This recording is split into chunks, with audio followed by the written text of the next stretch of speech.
Dr. Charles Corey, Ulster BOCES program. Thank you, Dr. Corey, for joining us this evening.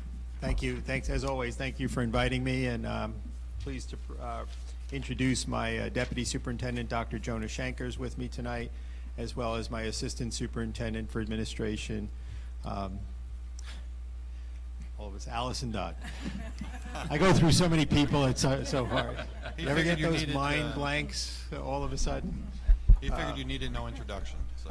She doesn't need an introduction, okay? And I will hear about this for the next several days. As you should. But as I should, that's right. But I'm going to escape up to Albany tomorrow, so it'll give me a day of respite and keep her busy. In any case, I gave out some information to you all about our BOCES work with Ellenville. As always, we're always appreciative of the work and the confidence you have in Ulster BOCES as we move forward. The first piece that I'll talk a little bit about is the financials, and you can see from that top line, it's a 5-year history. You basically have been growing your level of participation with BOCES, primarily in the special ed area, but as of a couple of days ago, you have contracted roughly $7.9 million worth of services with BOCES. Again, $4.2 million of that is in the special ed area. So, and a lot of that is cross contracting, but that kind of runs through the Ulster BOCES books. Last year, you have a BOCES aid ratio of about 65%, and you BOCES aid that you'll get for eligible COSER participation is about $1.2 million. You get just this past year, you will have gotten just shy of $1 million in refunds. As you all know, BOCES is not allowed to keep money from year to year, so any money that resides in a COSER that's not spent gets refunded back to the districts by the percentage of their participation. And as you can see, it's last year was about $929,000 refund. So the net cost of your eligible BOCES participation of that $3.2 million, it cost you about $1.1 million. And then if you added on the special ed participation, and you get special ed aid directly and separately, so that's why it's not considered a BOCES aidable service. The next part is the part that I'm most happy about talking about, and that's your student participation in BOCES programs. As you know, we have several BOCES programs that you participate in. Career and Technical Education is our largest program.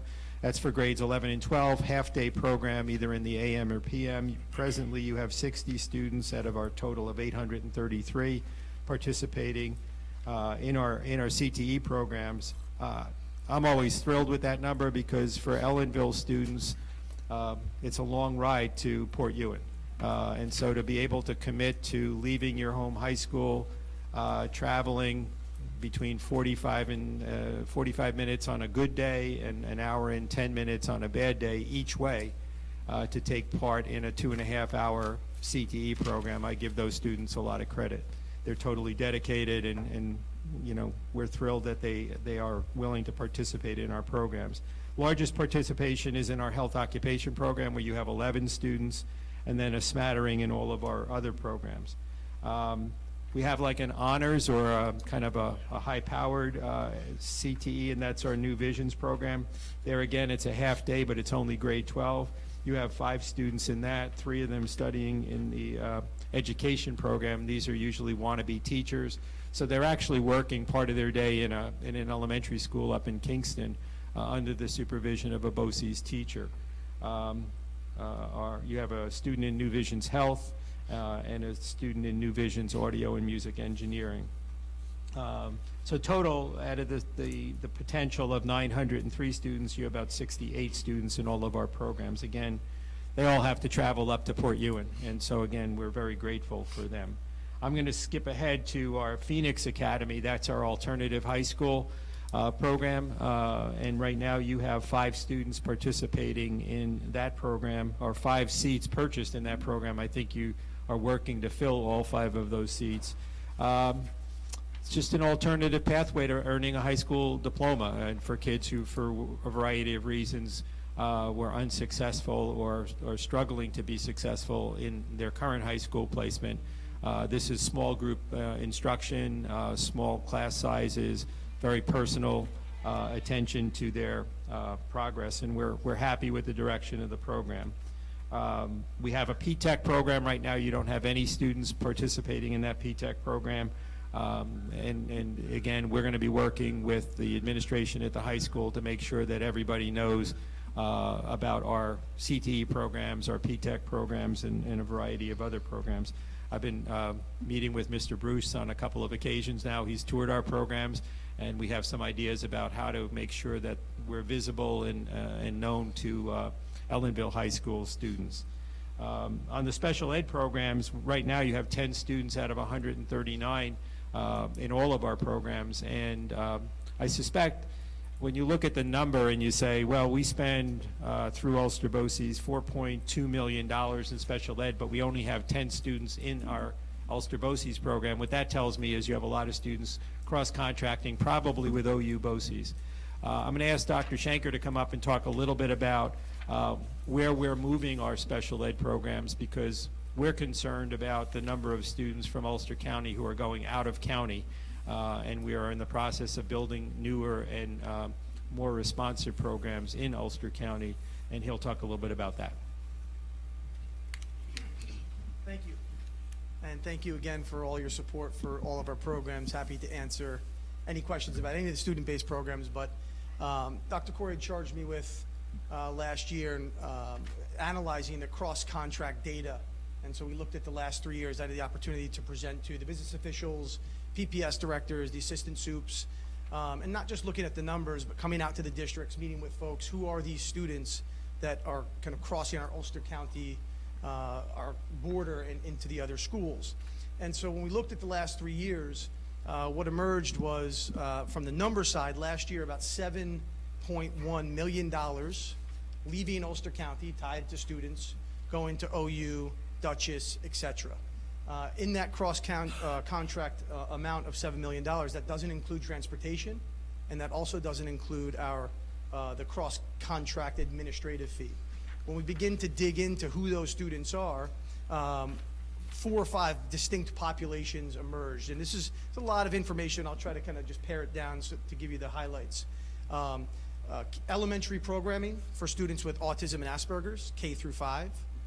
Elementary programming, students K through 5 with management needs. Those are students whose behaviors manifest in more aggressive, outward fashion.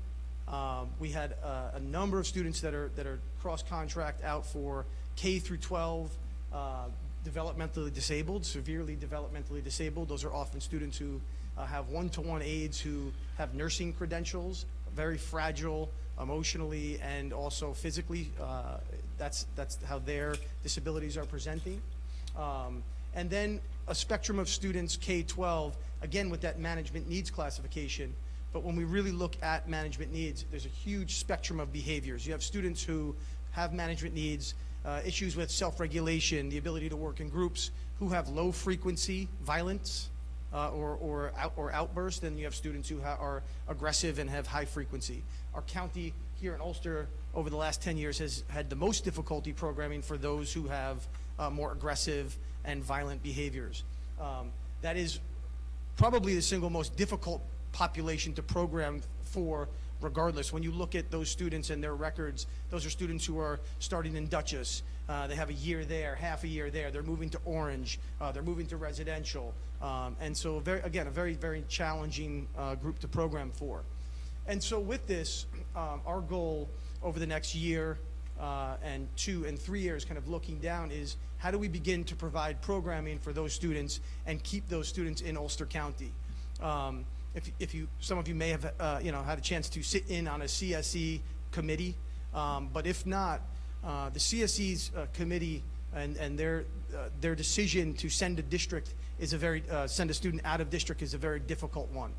To look a family in the eyes and say, we're no longer going to be able to provide programming here in our district and we need to look for another placement, that's a really, really tough conversation. It's even more difficult to say, we're going to have to send that student to Dutchess County. And so our goal is, again, to build programs over the next 3 years so we can begin to keep those students in county. With that said, housing students isn't of interest. We want to build robust programs that really provide nurturing environments for all of these students, meet their social, emotional, and their academic needs, so that your CSEs can say with confidence to these families, I want to show you a program out of Ellenville, and you're going to love it. And so that's really our goal, is to look at how we begin to expand. One of the things that we've looked at is the geography of our building in Port Ewan. And if you've had the opportunity to visit up there, that's wonderful. If not, we encourage you to work with your board and the superintendent to come visit. But the geography of that building makes it really, really difficult to program for that diversity of students. So having students who are autism, Asperger, or severely developmentally disabled in the same hallways with students who need to express themselves in a more outward fashion or potentially have aggressive outbursts, those two approaches for both social emotional support and academic support contradict each other.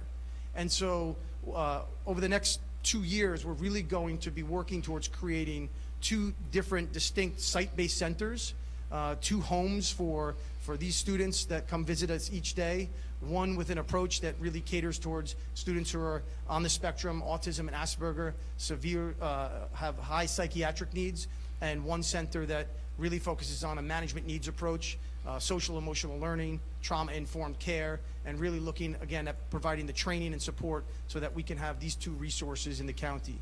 The last program that emerged was day treatment, short-term day treatment. That's programming for a student who may be in a hospitalization, and typically those students often get out of a hospitalization and show up on a high school or a middle school front door the day after they're admitted from the hospital. And so this is a 5-week transitional program, so that a student has a step down or an in-between phase, so that they can come back to the school or back to this transitional support, begin to look at medication regulation, and we work closely with the district on a transition plan. So week 2, week 3, maybe they're here a couple of half days, then they transition to full days, and so on and so forth. And so that's kind of the reactive piece. It can also operate as a proactive model, so where we have a student who we're concerned about, may need a respite from their district, they can step out for 5 weeks, access psychiatric support. That was a huge need that was shown over the last 3 years. We were able to open that program in January at our Center for Innovative Teaching and Learning at the Anna Devine School. And so that is currently open.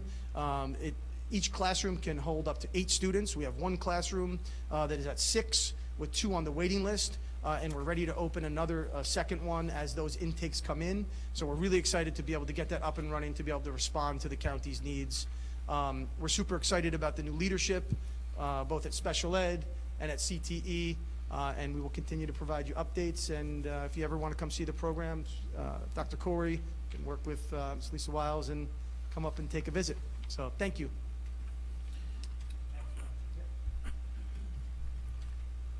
Thank you, Dr. Schenker. So as always, you know, again, to just repeat, we're constantly looking at how we can best meet the needs of the 8 component districts. Very sensitive to the needs of Ellenville because it's our most distant from our home base up at Port Ewan. And again, I think it's important, if any of you haven't been up to our centers at either in Anna Devine or Port Ewan, just let me know and we can arrange meetings or visits to work around your schedules. But that being said, I'd be happy to answer any questions. I see a budget question up there. I always, or a little budget presentation on your agenda. Next. Yeah, you all know that I always come back. If you have any questions about the BOCES budget, just let me know and I'll make time in my schedule to be here to help you with that process. Well, we thank you for coming, Dr. Corey. As always, we enjoy the partnership that we share with you, and we've always found you to be open. I know some of the board members have gone up there, Yep. and they've enjoyed your absolute way you open your doors and open the arms to have us tour your buildings. With that Thank you. said, Jody? So I'm looking at our CTE programs, and there are some that our students are not participating in. How do we introduce these programs, and what age are we introducing these programs to our students? we've talked about that. We do visit Ellenville High School, our CTE teachers, students. We also run tours from Ellenville High School up to the CTE Center. Our teachers come here. We work with your guidance staff and your principal in terms of, and I don't know whether it's going into an English class or a history class or being in the cafeteria. We were talking about doing some other outreach to parents, letters and mailings with our brochures. We have a variety of ideas about how to make sure that kids know. I think the biggest hurdle, and it may well be having knowledge of the program, but the other decision point for students is the time and travel. You know, it takes, let's just say conservatively, an hour to get from here to Port Ewan. Which means that they have to leave classes. Our classes start at 8:15 in the morning, so they have to be on a bus here by 7:15 in the morning. They go until roughly about 10:30, 11 o'clock, so then they're not back here till 12 o'clock.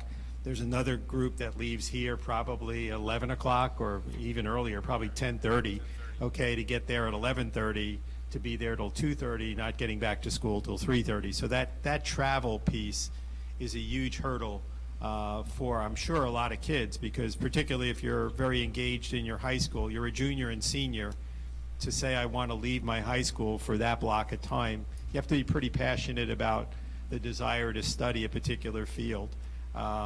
You know, the challenge for athletics or participate, I know you have a large athletic program, students coming back at perhaps 3 o'clock, 3:30, and then going right into practices. That could be a decision point. They might say, you know, well, I might want to go to CTE. It doesn't fit my schedule here. So those are all challenges. We've always said, and you know, there are certain programs we could export to this region, and I'm not concerned just with Ellenville, but of course Ellenville is our most distant. But I've always been concerned we don't get the same level of participation on the west side of the county as we do from the east side of the county. I'm sure that's transportation and time is involved. So I've always said to our schools on the west side of the county, if you can give me space, we'll lease it from you. And instead of for certain programs, like any of our computer programs, our graphic and visual design programs, I could move, I just need a classroom. Okay, we would then lease it to you from you for a half a day. We would open it up not just for Ellenville students, but for the entire county, knowing full well that more than likely students from Onteora, Rondout Valley, it would be a shorter ride for them to come here than it would be to go to Port Ewan. Right now, and it's always challenging, you know, to find space, and that's really the issue that we're looking at. So that's a possibility. I couldn't move an auto shop or a welding facility or advanced manufacturing, but classes or CTE classes that could fit in a single classroom, anything that would be computer-based and things like that, we could export. We tried that a year ago, I think, or a couple years ago with the nursing program, and the enrollment was good the first year and then, you know, just dropped down. We tried it with a carpentry program up at, we had the carpentry program in Rondout Valley High School. The enrollment never drew from outside of Rondout Valley High School and went from 5 to 3, and we basically stopped offering the program. So it's a matter of finding the right mix of program and location, I think. Do you have an open house in the evening that you have all of your types of classes, you know, available for students or parents to see? We just had one, I think. This year was the first year we had a prospective student open house. Okay. That was on, Last week. that was This week? last night or the night before. Yeah, it was within the last couple of nights. Because I would love to see if we could even get a bus. I mean, you know, have parents and students sign up, because it is a distance, and, you know, Sure. if we could possibly look into that, to having transportation and having a sign up to see if we can get some parents next time involved. Sure. And we could certainly, even if, you know, we missed that open house, if I needed to bring staff back in, I'd be happy, and you could say there are going to be 50 or so students. I'd be happy to make sure, and if I had to pay the staff to come back and be there, we'd make sure that there were people there in the programs Okay, at thank night. you. Yeah. If I may, Willie? Mr. President. Dr. Corey, thank you all for coming first and foremost, but if you could spend a bit of time discussing the P-TECH program, the program in itself, the benefits to the students. I was thoroughly impressed by what I saw, as well as the cost to Sure. each district. Yeah, the P-TECH program is a 6-year program. It starts in 9th grade, goes through 14th grade, or the associate's degree. It is a comprehensive project or process-based program that has we have a partnership with the Council of Industry, as well as we have a partnership with Ulster Community College. So students go through this 6-year sequence, at the end of which they earn both their high school diploma and their associate's degree at no cost to their families. The way the state ed school aid works is that the students continue on your roles as active students even after they finish 12th grade, so you continue to draw state aid for those students. I'm going to ask Dr. Schenker to come up. I could talk a lot about it. He was the founding principal of our P-TECH school, and he could probably talk about how we integrate the academic subjects into the problem-based approach and how we work with our industry partners and the college. So, won't talk too long because I'm passionate about the P-TECH program and I could get chatting, but essentially, it's really the first time in my educational career where college folks, industry folks, and high school or school folks came together to really begin the conversations about how do we prepare students, what are the skills needed outside of meeting high school curriculum to prepare our students for jobs that don't yet exist. And while I thought when we started working with the industry partners, we would hear the finite technical skills, that wasn't what emerged. That wasn't what emerged from our industry partners. That wasn't what emerged from our college partners. They started saying things like communication, the ability to work in groups. We need problem solvers, folks with employability skills and profiles. And so we began to look at how do we begin to create a school that fosters those skills, not through an arbitrary way, but with intentionality, starting with the master schedule, with integration from workforce, while they begin to accumulate college credits through a dual enrollment process. Most of the high schools in the county offer opportunities for dual enrollment. That's where you are taking a college course taught by a high school teacher. You're meeting both the high school and the college requirements, and you're awarded both the college and the high school credit. And so most of that happens, but the alignment towards degree completion isn't there. And so that's what P-TECH really did, was look at what are the manufacturing and the skills deficits that our industry partners need, identified those skills, found degree pathways that had certifications that would kind of crosswalk with those skill sets, and then how do we begin to back map that into high school? And so students come to us first year. The process begins in working with 8th grade students. We work with 8th grade guidance counselors to identify students who, but for P-TECH, would potentially not be college bound. And when you start looking at our student profiles, that's what we have. A lot of first generation college goers. We have students generally from lower socioeconomic status, and we have students whose parents were non-completers. And then we have students their particular learning style would be better accessed in a smaller, more non-traditional way. And so these are students who have academic potential, but potentially in their traditional settings, that full potential wouldn't be reached. And so what you have is a course of study where students enter us from day one, take their first college course. We welcome them to college, not to high school. They are given Ulster County Community College IDs. We talk about college expectations, work expectations, and then begin to move through obviously the 4 years of what would be traditional high school and 2 years of college. We're 5 years in, so our 5th year students, we call them Chapter 5s, are now full-time on the college campus at Ulster County Community College. 98% of our students finish their high school credentials in their 3rd year, And then the fourth year, we work a hybrid transitional schedule. So a couple days a week at the college, a couple days with us. We provide the shuttle and service back and forth to the Anna Devine School. And again, that completion process, working very closely with both the Council of Industry and the college, as college completion is our goal. And along the way, we'll meet those high school requirements. The last piece I'll speak about is the workplace integration. We're a non-traditional setting. It's a non-graded, non-numeric graded, so standards-based school. And parts of our day are more unstructured than you would see in a traditional environment. So in a typical day, 2 hours of what we call process-based learning. Those are students working in groups on long-term projects around global issues. And that's through a partnership with Asia Society, where there's a particular methodology in terms of project-based learning about how they go and dive into these problems, generate empathy, research those problems, become experts, and then ultimately present out or some kind of takeaway. The other kind of pocket of time is what we call workplace learning, and they work through a 4-year workplace learning sequence. For the first 2 years, they participate in 1-month challenges.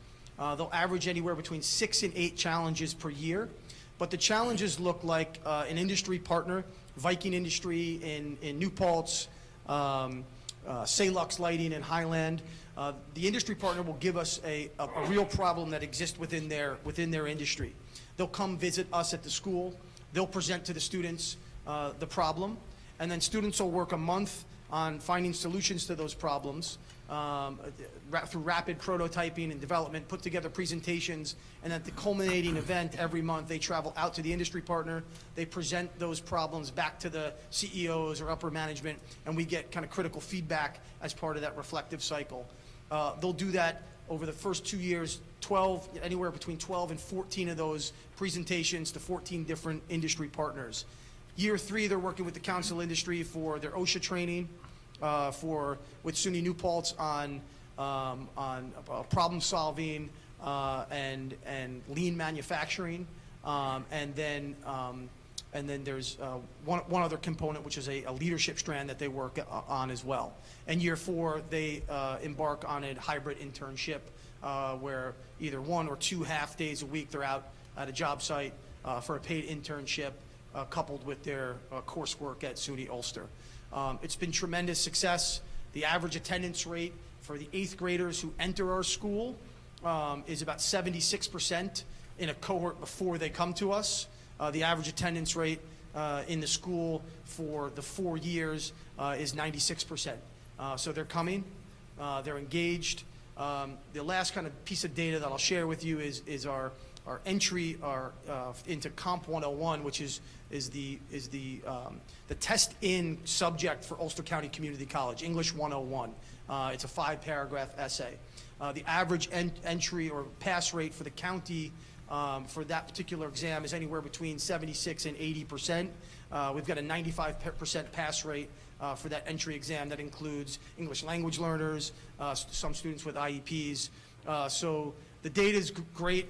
The school is, the community is wonderful. It's definitely a program that I think is worth visiting. It's hard to describe, but when you get there, rather than talk to the adults, the students really speak to the program. So, thank you. Thank you, Dr. Schenker. Talk about the cost too. I know Mr. Bruce asked about it. The tuition charge is $17,000 a year, but that's our kind of ballpark. We go into each year looking to refund $3,000 a student, so we operate as if that we collected $14,000. Of that $14,000, a majority of that is BOCES aidable, and so basically your aid ratio is, I think, 65%, so you get 65 cents back on every dollar of that. Probably about 12,000, 10 to 12,000 of that is probably aidable. And so the actual cost to you would be, at the end of the year, somewhere around $7,000 a student, which is probably significantly cheaper than your per student cost in any of the high schools in the county, because you don't have the advantage of BOCES aid. The BOCES aid is that, so my thinking is always recycle that money. You know, just take the money that comes in for P-TECH aid and just recycle it to pay the tuition in the succeeding year. So it's kind of a cyclical kind of a process. We have not changed our tuition in the 6 years of the program. Many of the other PTECs around the state have changed their tuition. It's partially grant funded. We're in kind of at the end of the grant funding cycle. Every year, the state legislature plays around with whether they're going to continue funding it or not. We're pretty good. We basically built the model, the financial model, as if we didn't have a grant. We use the grant money for a lot of the equipment, as if you were starting up a school. And so we have a full staff. We have guidance counselors, a school nurse. All of that is already in place. And so we're pretty comfortable at the level, and probably would not be changing the tuition for the foreseeable future, working with that $3,000 as kind of a built-in refund. Thank you. No other questions from the board members. I'd like to thank Dr. Corey for attending and his staff, and certainly we'll look forward to working with you on matters of mutual concern in the future. Thank you. Thank you very much, Dr. Corey.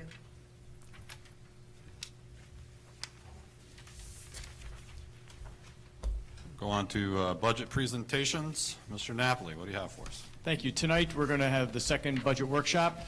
We're going to have computer-aided instructions, TV and audiovisual present, as well as curriculum and instruction. I'd like to point out, this is in the public Hold on 1 second. We cannot conduct any business without Mr. Bruce.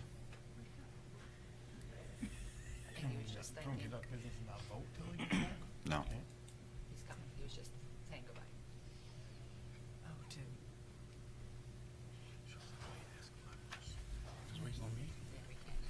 Go ahead. So if you follow along in Board Docs, 5.1 has the agenda as well as a brief overview of what's happening with the budget. I do expect the budget to go up the next time we present. We're getting more tuition numbers in from our special education students that will be presented. Mr. Lukaseski is not here. I've asked Mr. Buckler to step in and help me out with any questions that anyone might have under curriculum and instruction, computer-aided TV. Oh, this is not a touch screen. Spoiled. No, I'm tapping the screen there. So audiovisual remains the same. There's not any increases or decreases in that. We'll jump down to line 30 under CAI TV, educational TV and radio. Overall, that budget is up $8,000. A lot of that has to do with increases in materials and supplies. Don't forget, materials and supplies is anything under $5,000, so that might not necessarily be small ticket items. I have a list here. I've also included a list in my narrative. If anyone has any questions, Mr. Buckler can speak to any of those items. If not, I'll turn it over to our Director of Technology, Mr. Aponte, so we can talk a little bit about computers. Any questions for Mr. Buckler? Okay, if not, we'll bring up Mr. Aponte.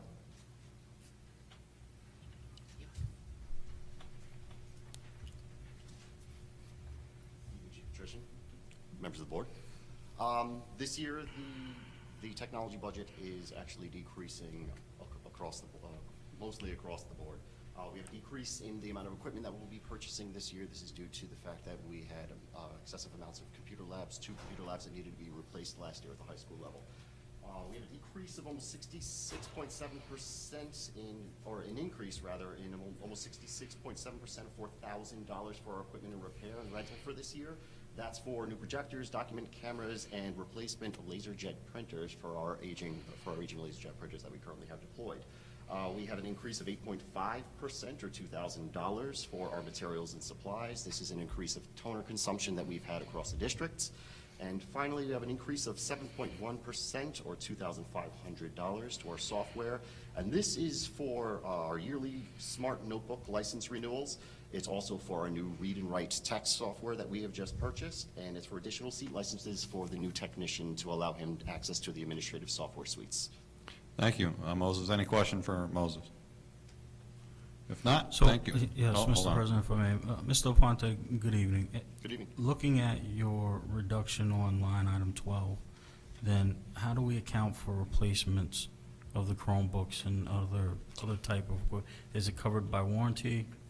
I'm sorry, say again? Replacement of the Chromebooks, et cetera, Is that Currently- accounted for in that? Yes, it is. So currently this year, we're going to be replacing about 154 Chromebooks that were purchased in the 13-14 school year. That's accounted for. If you look on the page that shows the item,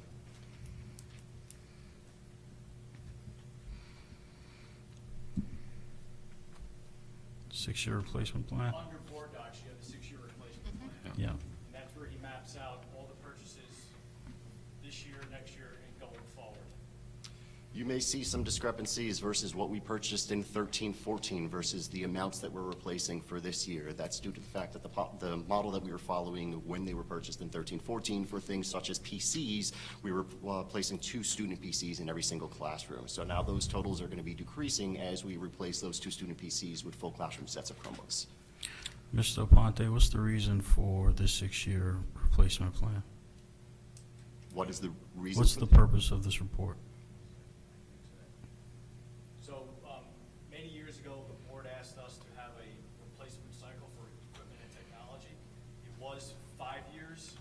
However, we found that we could still maintain the equipment up to 6 years, so that seems to be the standard for replacing technology every 6 years. Okay, so we are a year away from the end of this report, correct? We're in the 18-19 term? Well, that report should show you on the bottom what the future holds. Okay, gotcha. Thank you. Clear. Understood. Any other questions? If not, thank you, Moses.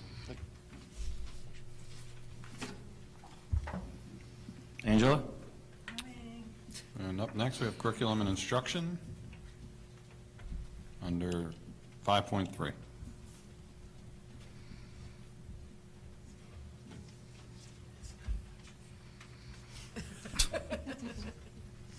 It's not a touch screen. So overall, the curriculum and instruction budget proposed for 1920 has decreased about 8%. Some of the changes that are reflected represent the budget being right-sized or closer to actual spending. The co-curricular and miscellaneous programs, lines 14 and 15, those items represent our participation in TSTT, and those codes have been shifted to the high school. Mr. Pavone will be presenting the high school budget, I believe, at our next budget workshop. Line 19, the summer boost program, the elementary school, the budgeted for 18-19 was 190. We're proposing 150 for this year. We, as you know, have been increasing enrollment for the program.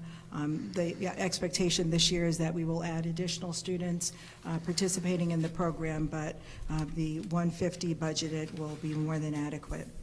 The character education lines, we've decreased 25% and 33% from $14,000 to $10,000 for the 19-20 school year.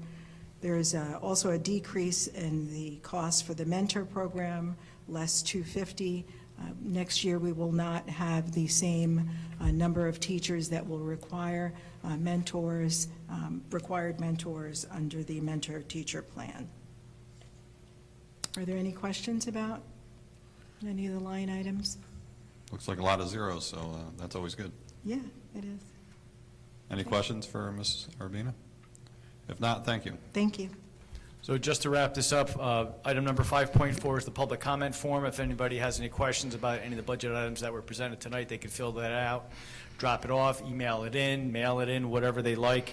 And then we have made some changes to the budget presentations like tonight, so I have put an updated budget calendar. That's item number 5.5. Thank you, Mr. Napoli. You're welcome. On to reports and correspondence for this evening. 6.1, Board President.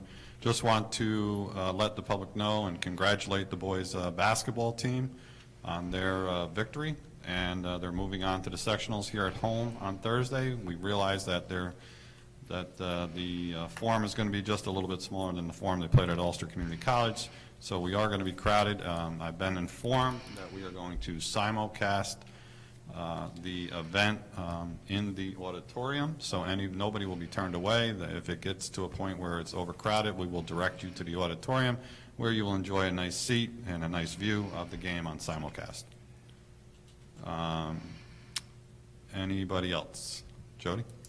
Besides congratulating the boys, the girls' track program won OCIAA and MHAL. Yes.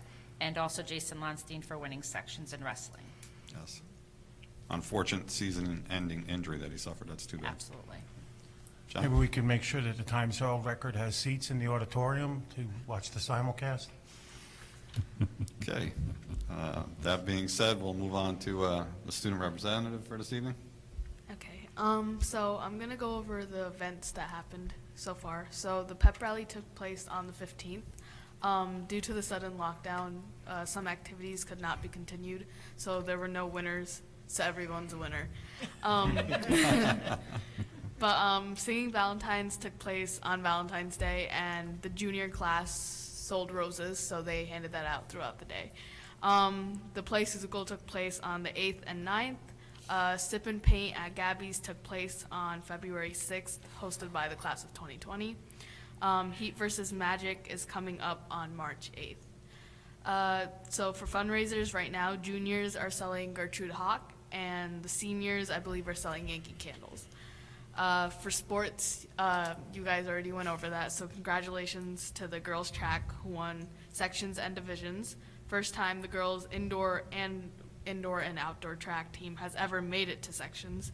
They won divisions twice in a row. The boys basketball team played Mahal playoffs at Ulster Community College. They won both the semifinal and the final by over 10 points. Clinched first Mahal championship since 1994.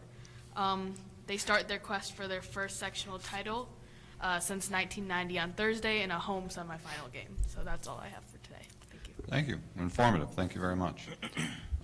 We will move on to Superintendent Lisa Wiles is not with us this evening. She's absent with notice due to unforeseen circumstances. We'll move on to Assistant Superintendent for Business, Mr. Napoli. Thank you. The only thing that I'd like to report, actually two things. Our lunch audit is done. We did very well on that. And I've also been working with our financial advisor. I do have in here, which is available to the public, our revenue plan. That's something that SED and the comptroller likes us to see, so I've put that up there for you to review. And that's all I really want to talk about tonight. Thank you. Thank you, Mr. Napoli. Deputy Superintendent, Ms. Angela Urbina Medina. Nothing to report. Thank you very much. We'll move on to personal resolutions. I will entertain a motion for a consent agenda for the remainder of the agenda. So moved. Second. It's been moved and seconded. Are there any questions? If not, all those in favor? Opposed, no one. Motion carries. The agenda carries by consent, unanimous. Next meeting dates, mark your calendar, March 5th, budget workshop, and then on March 12th for a regular scheduled board meeting. Are there any items that the board would like to see on the next regularly scheduled meeting? Mr. President, at what point will we be discussing BOCES component of the proposed budget? Vince? Yeah, hold on. You will have to look that up for I have to you. look at the budget calendar. I don't have that committed to memory. Here it is.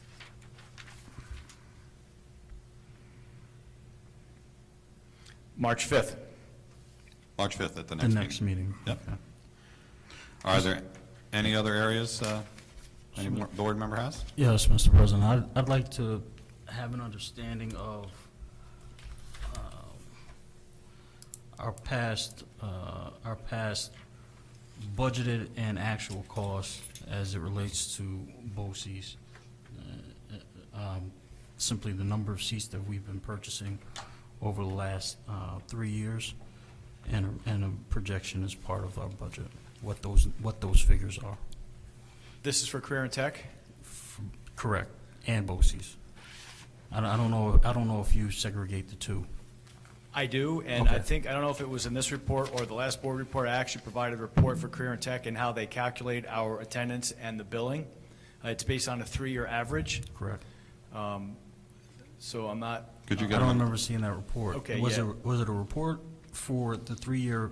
it was. I Yeah, actually well- went back multiple years. I think it went back to 13, 14, or 14, 15, and I carried out all the way to current, and then it projects on to the following year. Okay. Okay, that's Could you, exactly what I'm provide looking Mr. Bruce for. with another copy? I certainly can do that. That'd be great, thank you. You're welcome. Thank you, Mr. Napoli, thank you, Mr. President. Any other items? If not, I'll entertain a motion to adjourn. So moved. Second? Second. All in favor? We are adjourned.